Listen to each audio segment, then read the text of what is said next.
Good evening. Welcome to Stories Rock, an evening of true personal stories. And tonight we will hear some wonderful stories about race, about how our lives have been colored, shaped, and affected by race. So thank you so much for coming. I'm Leah Ruckberg, producer of Stories Rock and your host tonight.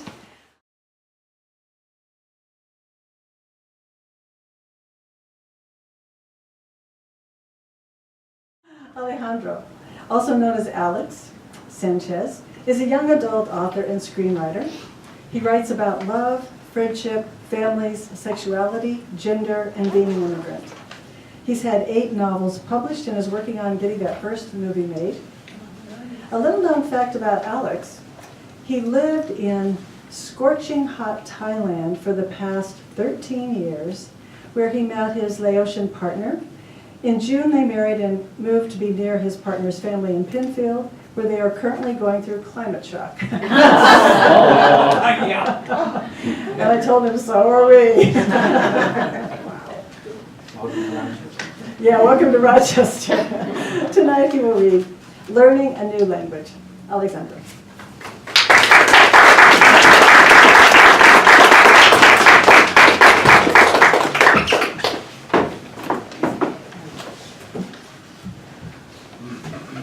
Got my boots on. Well, thank you. It's great to be here tonight.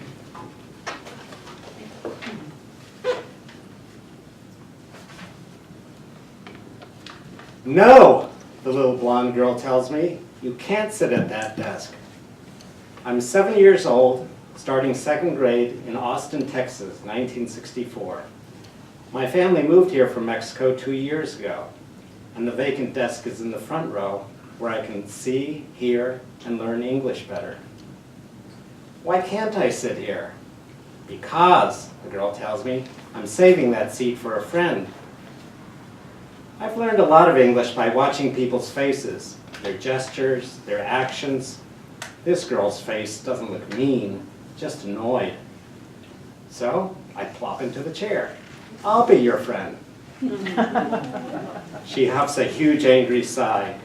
When another girl arrives, the blonde girl tells her, I saved you a seat, but he took it. I say, put where I am. Good morning, class, says the teacher. My name is Miss Flat. She has gray hair and glasses and a voice that sounds like she can't wait for the day to end so she can go home and soak her feet. She calls roll, and after every name, someone answers, here. Each time, we all turn to look. Then Miss Flat calls out, Judy Hawthorne? Present, ma'am. The little blonde girl springs to her feet and smiles at the class like she's at a beauty pageant.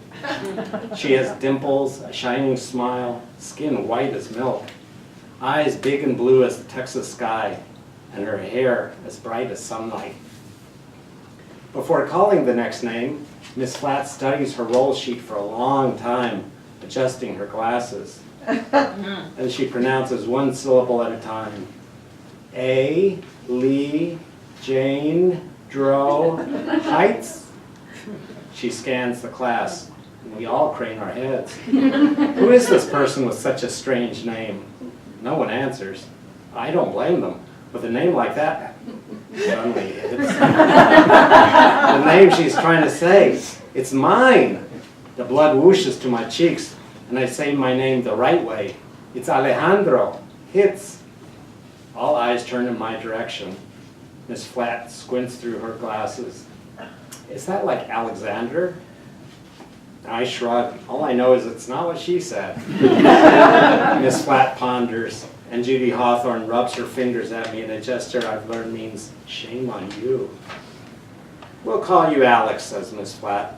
She strikes a line through my old name and writes down my new name. I sit up excitedly and whisper to myself, Alex. When Miss Flat announces it's time for recess, Judy marches to the front of the line saying, I get to be first. The rest of us look at each other. Why does she get to be first? We turn to Miss Flat, but she glances away. Single file, please. On the playground, Miss Flat hands out jump ropes to girls, kickballs to boys. Today a boy kicks the ball flying into the girl zone, and though the ball misses them, the girls scream. I chase after the ball. While picking it up, I hear Judy swinging a jump rope tell the girl, "No, you can't play." I yell, "Why can't she?" "Because I said so," Judy yells back, and the girl steps away, hanging her head. The boys shout at me for the ball. I throw it. Then I cut into Judy's game and start jumping. "Get out," she hollers. But I keep jumping till she stops swinging the rope. Then I laugh and run back to the boys. When we return to class, Judy sniffs her nose at me. I pretend not to notice. In the afternoon, Miss Flatt tells us the school supplies we're supposed to have in our cigar boxes. Judy's box has a picture of a snow-white owl perched on a cigar. I whisper, "It's beautiful." Judy's mouth curls into a smile. My box has a picture of Antonio and Cleopatra. In a stone Egyptian palace, Cleopatra reclines on a couch. A dark-skinned servant fans her. The Pharaoh queen extends an arm, beckoning the muscular Antonio. "That's me," Judy points at Cleopatra, then at Antonio, "and that's you." I giggle, picturing myself as a Roman soldier. At recess later that week, Judy presses a finger to her lips, signaling me to keep a secret, and she leads me down the big stone steps to the lower playground, where no one can see us. She whispers, "My hair means a lot to me." I nod. "My hair means a lot to me too." "Feel how soft," she says. She inspects my hand to make sure it's clean. Then she strokes it across her hair. "Isn't it lovely? Isn't it the softest thing you ever felt?" I think, well, almost. My cat's kittens felt softer. Her hair smells better. While I pet her head, she smiles. "Don't tell anyone I let you, okay? Cross your heart?" I make an X over my chest. One morning, the principal knocks at our classroom. With her are two boys.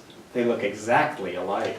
Brown-skinned, excited smiles, black hair slick from washing. They bump against each other, peering into the room. We stare back while Miss Flatt and the principal whisper, "The twins have only been in America a week." "No English at all?" asks Miss Flatt. "Shouldn't they go to school on their side of town?" "They only live 3 blocks away," says Miss Hunter, "along the creek." Miss Flatt adjusts her glasses, staring at the squirming boys. "Well, I suppose," she says. "Class, we have 2 new students," she asks the boys. "What are your names?" They smile blankly at her. "Your names!" she says louder. When the twins still don't answer, she shouts, "Tell us your names!" One boy cringes, the other covers his ears. "¿Qué son sus nombres?" I ask them. Everyone spins around to me. The twins grin relief. The boy on the right pats his chest. "Anastasio." The boy on the left holds his head high. "Mariano." "You can share that empty desk for now." Miss Flatt points toward the back of class. The boys grab an extra chair and side by side they cram into their little desk. When it's time for recess, Judy pulls me with her to the front of the line. "Don't let those boys touch you," she whispers. "They're Mexican. You'll get cooties." "I'm Mexican too," I say. She studies me, then shakes her head. "You're not really Mexican. You're white." I glance at my skin. "But I'm from Mexico." "That doesn't make you Mexican, she says. "Cheryl Brooks was born in Okinawa, but she's still white, and so are you." Outside, the twins race to play, punting the kickball between them as if it were soccer, till I explain in Spanish, "We play kickball like baseball." Then they play better than any of us. In class, Miss Flatt asked me to translate anything important to them. The rest of the time, they sit bunched at their desk, whispering and looking lost. By the end of the day, they've learned the word, "Quiet!" One day, I invite the twins home to play in the park across from my house. We push each other on the swings, plunge down the slide, and climb the jungle gym, pretending we're monkeys. Next to the playground are 3 30-foot-long concrete tables for picnics and parties. In my mind, there are also airplane runways. I race down a tabletop, my arms stretched like wings, shouting, "Up, up, and away!" At the end, I soar into the sky. For a second, I'm airborne. Then the ground yanks me down. I land, rolling over. Anastasio comes flying after me and crashes on my stomach. Then Mariano plops on both of us. We wrestle and laugh, piling like puppies. Then we do it all again. At my house, Mom feeds us milk and oatmeal cookies. In Spanish, she asks my new friends about their mom and dad. He's a mechanic. She washes people's laundry. Mom eyes the twins' tattered shirts and worn-out shoes. And while we're eating and giggling, she goes and gathers my old shirts, the dress shoes that pinch my toes, and my brother's outgrown sneakers. When the boys see the clothes, you would think by their excitement it was Christmas. We pile the bags into the station wagon and carry the twins home. The house where they live badly needs paint. Old furniture crowds the sagging porch. And in the basement where the boys make their home, it smells like onions and beans and corn masa. Anastasio lifts up their toddler sister to show her off. Their mom is bent over the washroom sink doing laundry and greets us in a gentle voice. When she leans up, you can see she's pregnant.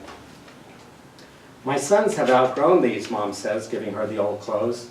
Do you know anyone who could use them? I tug at Mom's arm, confused, but she cuts me a look to hush. Gracias, señora, says the boy's mom. She gives us warm tortillas to take home, wrapped in a checkered linen cloth. During the drive, I asked Mom, weren't the clothes for Anastasio and Mariano?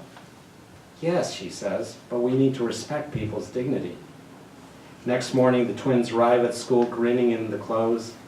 I grin too, and return the empty cloth that held the mouth-watering tortillas. One morning when I get to class, everyone is chattering. On my desk is an envelope marked Alex. It's an invitation to Judy Hawthorne's birthday party next Saturday at the playground across from my house. Judy is parading around. She's invited the whole class. Then I see Anastasio and Mariano signaling me, and a sinking feeling tugs at my stomach. At recess, Anastasio asks about the envelopes. When I explain, Mariano says, "Can we go to the party too?" I look down at their feet, at my brother's and my old shoes. When I glance up again, the boys are exchanging a sad, doubtful look. Anastasio asks me, "She doesn't like us, does she?" I shrug, too ashamed to answer. Back at our desk, I whispered to Judy, "You forgot to invite twins." "I didn't forget. No Mexicans allowed. And that doesn't mean you." I bite down on my lip. She's got a way of scrambling things, leaving me confused. The next day when I get to school, the twins are at their desk, beaming in my direction. Behind me comes Judy, asking, "What's that?" She points at the checkered linen bundle on her desk, as if it were roadkill. "I think it's tortillas." "Did you put it there?" she asks. "No, but they're delicious." She makes an ick face. "Get it off." I glance over my shoulder. The twins are leaning forward, smiling hopefully. I secretly slip the tortilla bundle into my cigar box. At recess, I avoid the boys, but at lunch, Mariano asks me, "Can we come to the party?" I hand them back the linen bundle and watch their bodies slump. "See," Anastasio tells his brother, "she doesn't like us." At dinner, I tell Mom, I don't want to go to Judy's party. She invited the whole class except the twins. "Well," Mom says, "she can invite whoever she wants. If she's your friend, you should go." On Saturday afternoon, Mom walks with me to the park to meet Judy's parents. Orange and white balloons flutter from the monkey bars. A concrete table is stacked with Fritos and marshmallows. Half our class is already there, bouncing on seesaws and swinging on the swings. Judy looks prettier than ever with her hair shining like the sun and kids circling around her. "Oh, thank you," she says, when I hand her the gift-wrapped mirror Mom picked out for her. She stacks it on the pile of gifts and whispers, "Your mom's beautiful." Judy's mom is pouring Kool-Aid. Her dad, wearing a cowboy hat, grills hot dogs. Mom tells them she has to go see a friend, but she'll stop by later. As she leaves, Judy's uncle arrives. We crowd around as he opens a big flat box revealing a glistening white sheet cake with the chocolate words, "Happy birthday, Judy." A couple of flies come buzzing by. "Go away, shoot!" Judy waves her hand and tells her uncle, "Close the top, they'll leave cooties." The word gives me a sad feeling. Judy pulls me to the swings where I push her, and each time she drops back, her hair strokes my cheeks like feathers. After a while, it's her turn to push me. And from the heights of the upswing, I watch a rusty old rambler wheeze to a stop nearby. Doors squeak open. A young Mexican couple, brown-skinned and black-haired, climbs out with a baby. Judy stops pushing my swing. They are not supposed to be here. "Why not?" I ask. "They're not bothering anybody." "Yes, they are. Go tell them they can't stay." I cross my arms. "No, I'm not going to." She squints at me. Then she marches over to her dad, says something I'm too far to hear, and points at the Mexican family. The mom has set the baby on the vacant table 2 rows away from us. The young dad unloads tin pots and charcoals. When he notices Judy's family watching, he smiles and waves. In return, Judy's dad points to the couple's table and shakes his finger. No. The man stops smiling. He says something to his wife. They both stare at Judy's family. Their baby starts to cry. The couple nods apologetically and collects their pots and charcoal. And as their car sputters away, Judy waves her hand, calling out, "Shoo! Go!" My gut feels like it's been slammed by a kickball. Next thing I know, I'm running toward the concrete table. I leap onto the seat, bound up to the tabletop, and shout, "I'm Mexican!" Judy's dad and uncle stop turning the hot dogs. Her mom stops talking with other moms. The whole world seems to stop. 24 faces stare at me. Judy's brow scrunches with anger. I want to shout, "And I touched her hair!" But her eyes are brimming with tears. Instead, I shout again, at the top of my lungs, "I'm Mexican!" Then I leap off the table, hit the ground, thud, and run up the hill to my house. I race through the living room, past my brother, to my room, and slam the door. My heart is pounding hard as a drum. From my window, I see the party. Judy's dad is back to grilling. Kids are running around again. Nobody sees me. On my bed, I sniffle, holding back tears, scared by what I've done. Soon I hear the happy birthday song. And after a while, I see Mom's station wagon coming back to the party. I can hardly sit still as I wait. When she arrives at my room, she's carrying a square of white cake. "What happened?" she asks. "Judy's mom is worried about you." "I hate them," I say. "You hate who?" Mom asks. "Judy's dad, Mom, her. They chased away a Mexican family that wasn't hurting any of them." "Why do they hate Mexicans?" Mom sits on the bed. "They don't hate you, do they?" I burst into tears. "I'm not Mexican. I'm too white." Mom tilts her head, surprised. "Who told you that?" "Judy did." Mom shakes her head and sighs. Listen to what I'm going to say. Never let anybody tell you who you are. If somebody doesn't like you, find someone else who does. But don't let anyone try to make you feel ashamed of who you are. Do you understand? Sort of.